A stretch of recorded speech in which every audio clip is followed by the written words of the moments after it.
Private School to Let Children Over 12 Socially Transition Without Telling the Parents by Daniel Sanderson, Scottish correspondent.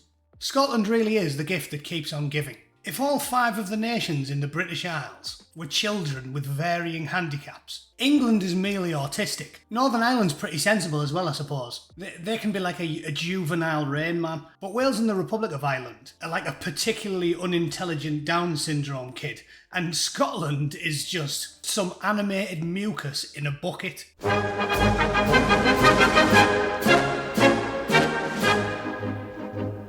Right, we all know Scotland's a joke. First country to arrest someone for what was an obvious comedy video. That's Count Dankula, if anybody doesn't know. They've essentially been voting for communists for 10 years. England, the people of England have more right to be aggrieved than anybody else because at least nominally for 12 years they voted for a Conservative government. They might not have got it, but that's what they voted for. Scotland and Wales and the Republic of Ireland have just been hardcore commie since all of this lunacy started. So, to me, English people should feel the most aggrieved. By all rights, we voted for Conservative government who promised to lower immigration. And Wales, the Republic of Ireland and Scotland keep asking for more people.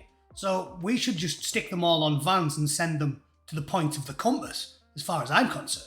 Leading Scottish private school is to allow children as young as 12 to socially transition without their parents' knowledge under a new transgender policy. George Watson's College in Edinburgh, in guidelines being consulted on with parents, said pupils aged 12 and over would usually be deemed competent to demand that parents were not informed if they chose to adopt a new gender. Very straightforward question for you.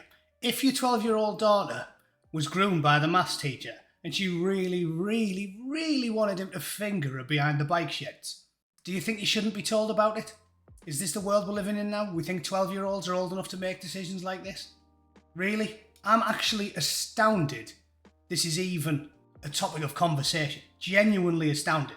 The fact that we've had age limits on gambling and smoking and drinking and numerous other things for literally decades makes me genuinely astounded that this is even a topic for conversation. So you can't smoke or drink or gamble whenever you want, but you can change your gender on a whim. When you're so young, nobody trusts you to do anything.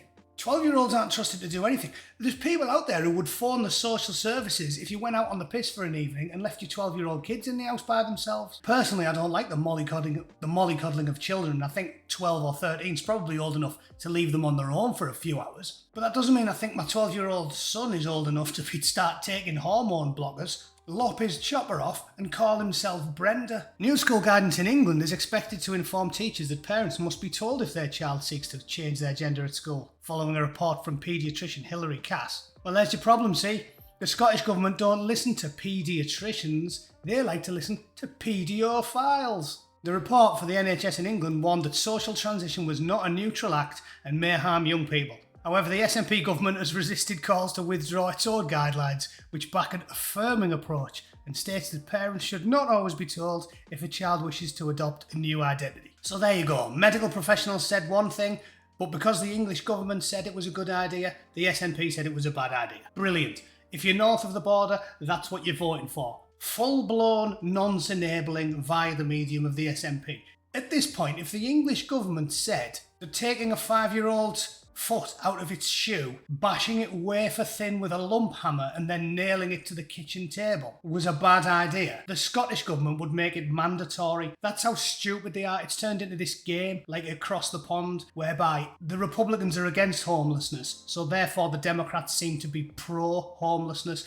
even though now you've got little girls and expectant mothers trying to walk down the street in Los Angeles and they can't move for needles, human shite and crack whores gobbling the punters off behind the wheelie bins. It's completely ludicrous. Westminster says it's good, so the SNP say it's bad. It's a complete lunacy, and I don't think I need to talk about this anymore. If you can't see that this is ludicrous in a first world nation that's had age restrictions on almost everything for decades, then you're completely off your box. We won't even trust a 12-year-old with a pedal and pop or a 50cc moped or even silk cut. It's not like we say, I'll tell you what, you can start them on silk cut at 11 and they're only allowed camels and Benson and edges when they get to 16. No, because it is the duty of any civilised society to protect children, and this is a farce. So let me know what you think. If you're Scottish, I don't know what else to say other than ha ha. The English are being led by donkeys. The Scottish are being led by, I don't even know. You might as well just have a cock in a jar. It's probably got a higher IQ than the people currently leading the SNP. Anyway,